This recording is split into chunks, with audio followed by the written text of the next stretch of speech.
వీడొస్తే మండపంలోని మీ బ్రతుకులు బయటపడతాయనుకున్నారా? వీణ్ణి ఆపి మీరు వంతులేసుకుని ఒక్కళ్ళ తర్వాత ఒకళ్ళు వెళ్ళొచ్చారు. వెళ్ళేటప్పుడు ఆయన ముందు, వచ్చేటప్పుడు మీరు ముందు. పైగా మావయ్య గారితో సీతారామరాముల పెళ్లి జరిగిందని సంతోషంగా చెప్తున్నారు.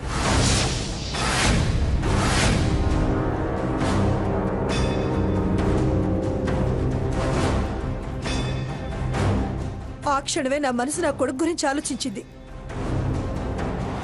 మీరు నటించి వాళ్ళ ద్వేషాన్ని పెంచారు. వాడు ఆ కోపంతో ఏం చేస్తాడో అని భయపడి చచ్చాను.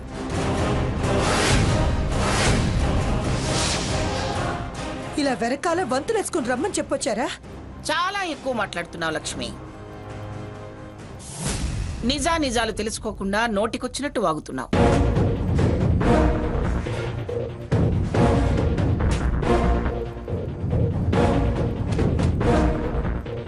దాని పెళ్లే జరగనివ్వనన్న దాన్ని వీడితో అని తెలిస్తే, వీడు ఫలానా అని తెలిస్తే ఎందుకెళతాను, ఎలా జరగనిస్తాను? నేను దాచానని నువ్వు అనుకునేది అబద్ధం.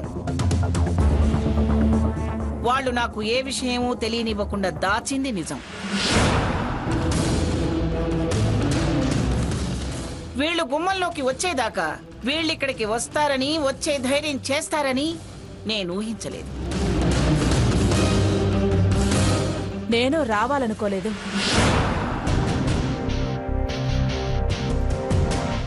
కానీ వచ్చేలా చేసింది మీ హెచ్చరికలే.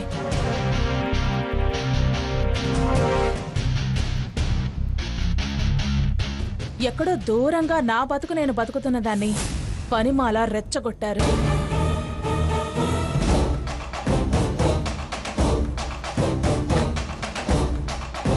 నాలా సీత బతుకుతో ఆడుకోవాలనుకున్నారు. నేను నా కొడుకు ఈ అమాయకురాలని మీ నుంచి రక్షించాలనుకున్నా.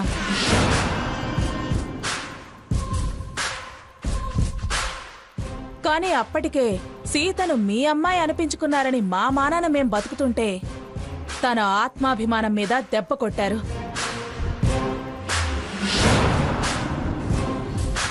గుణహత్య చేశారు. అంతటితోనూ ఆగలేదు. అడుగడుగున అడ్డుపడి చివరికి క్షుద్ర పూజలు చేసే మాంత్రికుళ్లాగా వేధించడం మొదలెట్టాకే ఎలాగైనా తనని ఆదుకోవాలని నిర్ణయించుకున్నాం.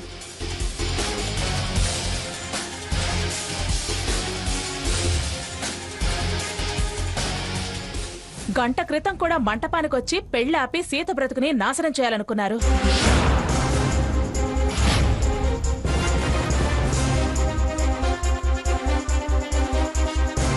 మీ ఆటకి నేను చెక్ చెప్పేసరికి పాపం తట్టుకోలేకపోయారు.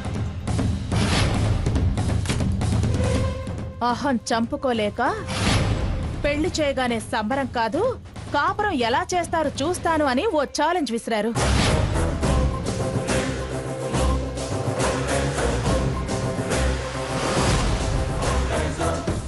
అదే అదే ఆ మాటే నన్ను నా కొడుకు భవిష్యత్తు గురించి ఆలోచించేలా చేసింది. అందుకే మీ దగ్గరికి తీసుకురావాల్సి వచ్చింది.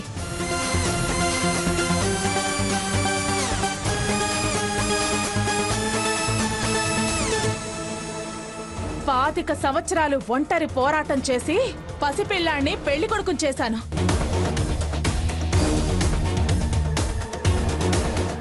ఏనాడు దేహి అని మిమ్మల్ని అడగలేదు, మీ గుమ్మ ముందు నిలబడలేదు. వీడికి నిజాన్ని చెప్పాను కానీ వాడా నిజాన్ని ప్రపంచానికి చెప్పలేక, ఊహ వచ్చిన దగ్గర నుంచి నాన్నెవరో చెప్పుకోలేక మానసిక క్షోభ అనుభవించాడు.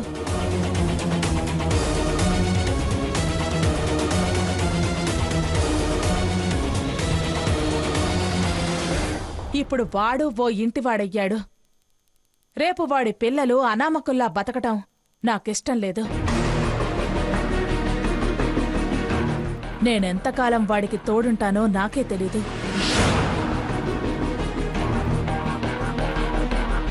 వాడి పుట్టుకకి నేనే సాక్ష్యం. ఈ సాక్ష్యం రాలిపోతే మీరెవ్వరూ నమ్మరు.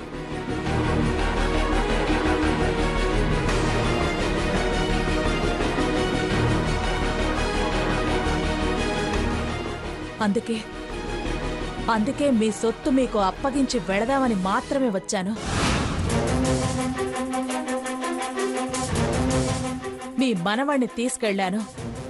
మనవరాలితో సహా కలిపి మీ వారసత్వపు ఆస్తి పెంచి మీ చేతికిద్దామనే వచ్చాను.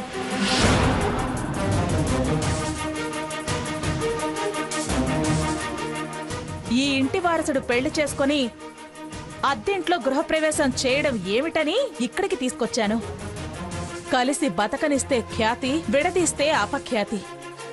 ఏదైనా మీకే దక్కుతుంది. శభాష్, స్క్రీన్ ప్లే సూపర్ గా ఉంది. వీడు మీ సొత్తు అంటూ హక్కులు పొందేలా అప్పగింతలా?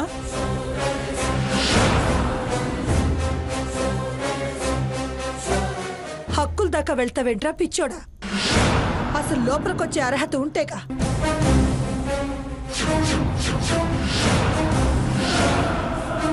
నన్ను నా వాళ్ళ నీడలు కూడా చూడనివ్వని ఈవిడ వీళ్ళనలా రాణిస్తుంది.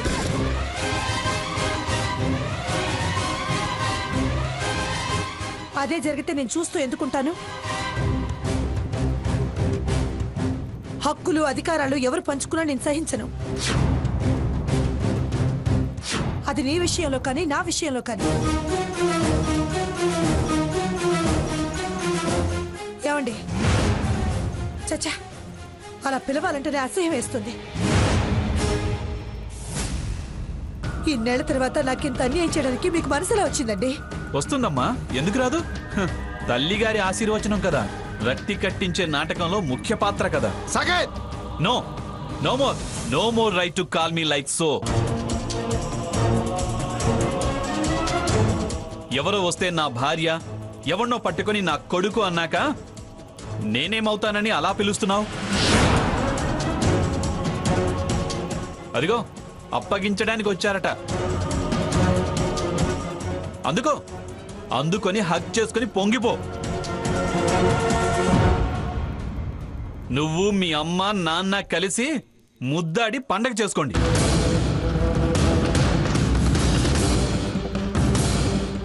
ఉనికి కావాలట, గుర్తింపు కావాలట. నెత్తినెత్తుకొని వీళ్ళని ఊరేగించి గుర్తింపివ్వండి. కమాన్, ప్రొసీడ్. సాకేత్, అదే చెయ్యాలనుకుంటే ఇంతకాలం ఆగేదాన్ని కాదు, ఎప్పుడో చేసేదాన్ని. అలాగా అత్తయ్య గారు? ఆగేదాన్ని కాదు, వాగేదాన్ని కాదు అని తీరిగ్గా ఉంటున్నారు. ఇప్పుడు మీరు ఏం చేస్తారో చెప్పండి.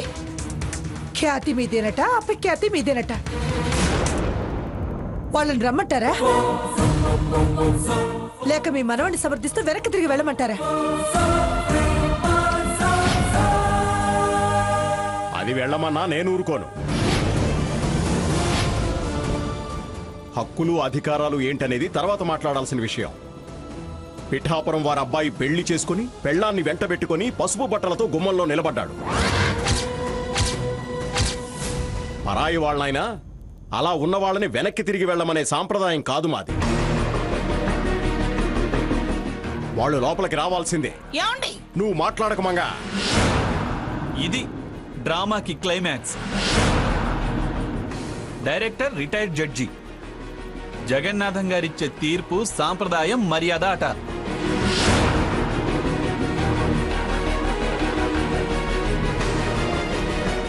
వారు పెళ్లి చేసుకుని వచ్చారట, వీరు హారతులిచ్చి ఆహ్వానిస్తారట. అర్థమైందా అమ్మా?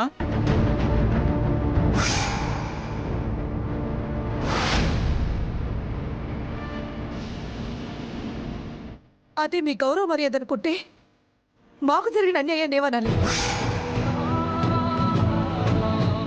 ఇంతకాలం మౌనంగా భరించిన కష్టానికి ఇదేనా మీరిచ్చే తీర్పు?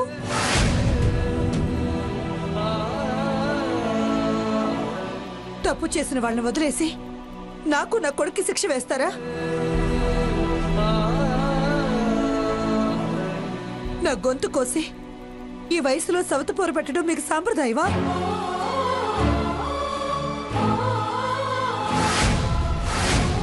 ఇప్పుడు గుర్తొచ్చాయా మీకు బంధాలు అనుబంధాలు?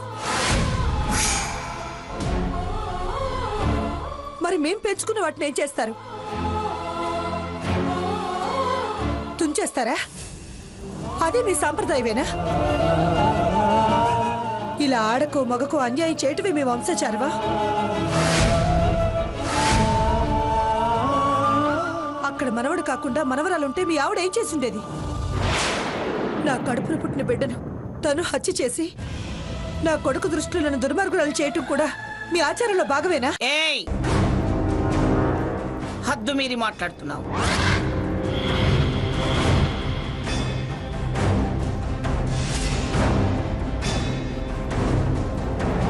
అక్కడెవరున్నా నా మాట ఒక్కటే. నేనేం వాళ్ళకి హారతిచ్చి రమ్మని ఆహ్వానించలేదు.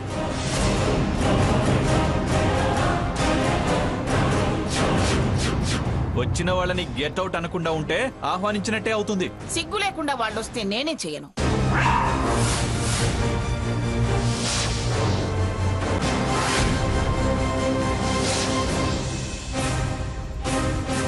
అయితే తన్ని తరిమే అవతలికి.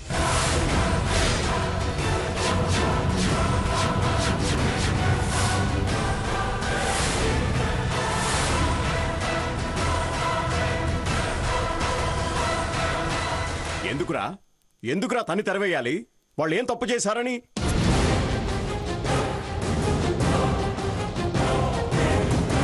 వాళ్ళని బయటికి వెళ్ళమనే అధికారం ఎవ్వరికీ లేదు. ఈ ఇంటి పెద్దగా నేను చెప్తున్నాను. అబ్బా, నీ పెద్దరికం నీకు ఇప్పుడు తెలిసిందా? రేయ్, నువ్వేం తెప్పిపడాల్సిన అవసరం లేదు.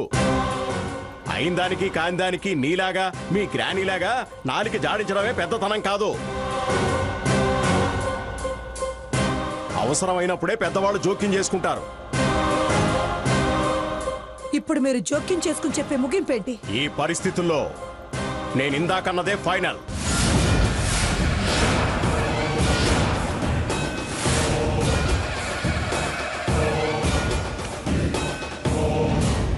వాళ్ళు లోపలికి రావడమే. ఆ ముగింపే మీరు ఇవ్వదలుచుకుంటే కథ మళ్ళీ మొదటికొస్తుంది. మొదటికొస్తే నష్టపోయేది నువ్వే. ఏంటి మావయ్య మీరనేది? చూడు లక్ష్మి, ఇంట్లో మాట్లాడుకోవాల్సిన విషయాలు వీధిలో మాట్లాడుకోకూడదు. ముందు అందరూ ఇంట్లోకి పదండి.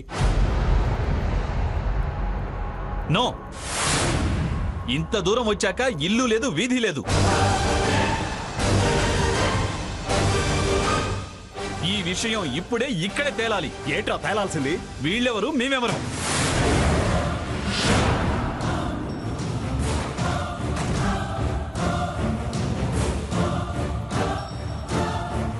ఎవరో ఏంటో ఇంత జరిగాక ఇంకా తేలాలి తేల్చాలి అంటావేమిట్రా?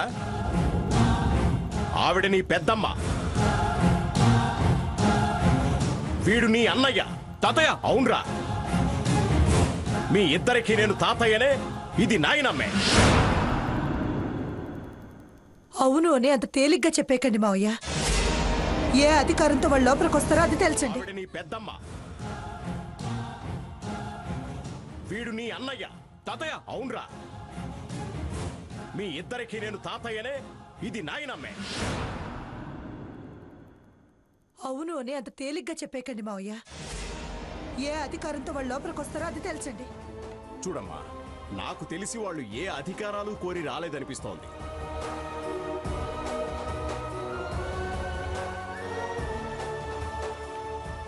హక్కులు అధికారాలు కోరుకునే వాళ్ళైతే ఇవాళ ఇలా వచ్చే అవకాశం వాళ్ళకు ఉండేది కాదు. శారద గురించి నాకు బాగా తెలుసు. వాళ్ళ మనసులో ఏముందో, మీ అభిప్రాయం ఏమిటో నాకు అనవసరం. నాకు స్పష్టంగా విషయం తెలియాలి. మీరు మిమ్మల్ని అందరినీ కాదని వెళ్ళిన ఆవిడ అర్థం చేస్తున్నారు, కానీ నన్ను అర్థం చేసుకోలేకపోతున్నారా? నాకు సరైన సమాధానం చెప్పి సరే అనిపించండి. చూడమ్మా, నువ్వంత ఖచ్చితంగా అడిగితే నేను నీకో విషయం అంతే ఖచ్చితంగా చెప్పాల్సి వస్తుంది. ఏంటి మీరంత ఖచ్చితంగా చెప్పే విషయం? చట్ట ప్రకారం వాళ్ళు విడాకులు తీసుకోలేదు.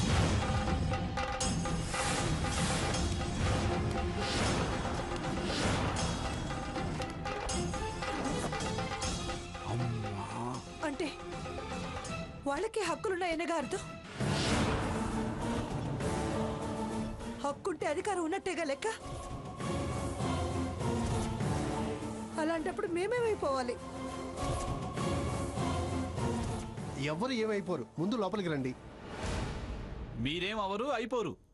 హాయిగా ఆవిడ మా ఆవిడే, ఆయన మావారే అనిపించుకుంటూ శోభన్ బాబులా జగపతి బాబులా వేషం వేద్దాం అనుకుంటున్నావా?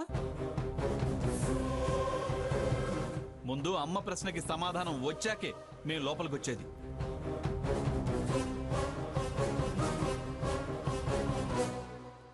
అత్తయ్య గారు, వద్దు అంటున్నా మమ్మల్ని ఇక్కడికి తీసుకొచ్చారు. ఇదంతా మనకు అవసరమా?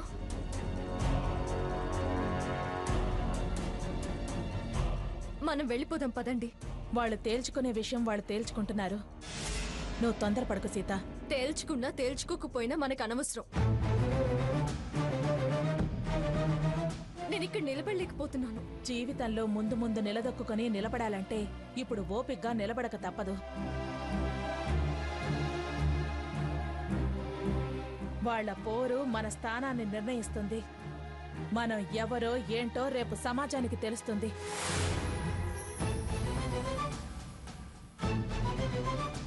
నేనేం స్వార్థంతో ఇక్కడికి రాలేదు. వదులుకున్న స్థానం కోరి అస్సలు రాలేదు.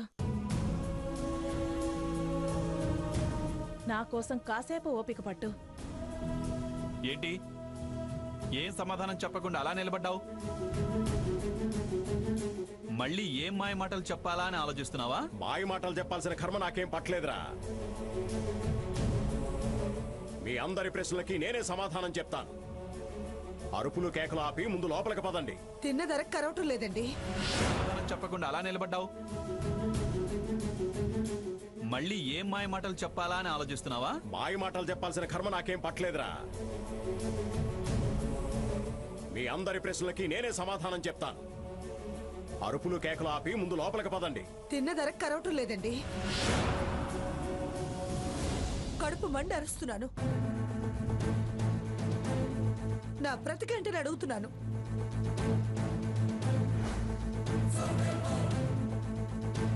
చెయ్యాల్సిందంతా చేసి అమాయకంగా దిక్కును చూస్తున్నారా?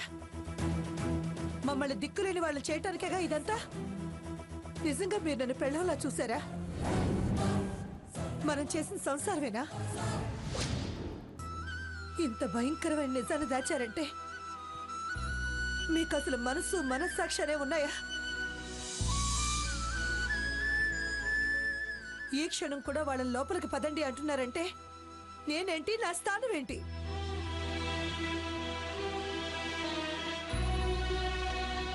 ఆయన గారేమో విడాకులు కాలేదు అని చట్టం గురించి చెప్తారు. మీరేమో మనుతుల పావుల వెరు చూపులు చూస్తారు. ఇప్పుడు నేను కట్టుకున్నదాన్నా లేక లక్ష్మి,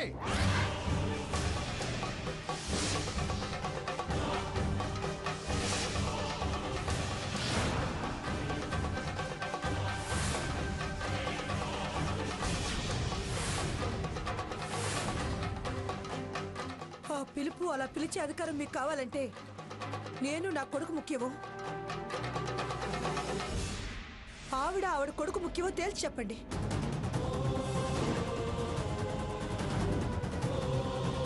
మా బ్రతుకి ఏం గ్యారంటీ ఇస్తారో తేల్చి చెప్పాల్సిందే. లక్ష్మి, నీ బతుకు గురించి నువ్వు అంత బెంబేలు పడాల్సిన అవసరం ఏమీ లేదు.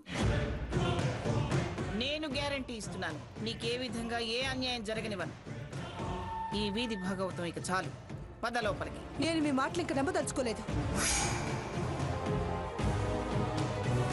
25 సంవత్సరాల తర్వాత ఘోరంగా మోసపోయాను. మళ్ళీ మోసపోదలుచుకోలేదు. అమ్మా లక్ష్మి, 25 సంవత్సరాలు అని నువ్వే అంటున్నావు కదా. ఓ 24 గంటలు ఓపిక పట్టమని నేను వేడుకుంటున్నాను. అమ్మ స్వర్ణ, హారతిచ్చి సీత వాళ్ళని లోపలికి తీసుకెళ్ళమ్మా. వీడు ఈ గడప దాటితే నేను ఇంట్లో ఉండను.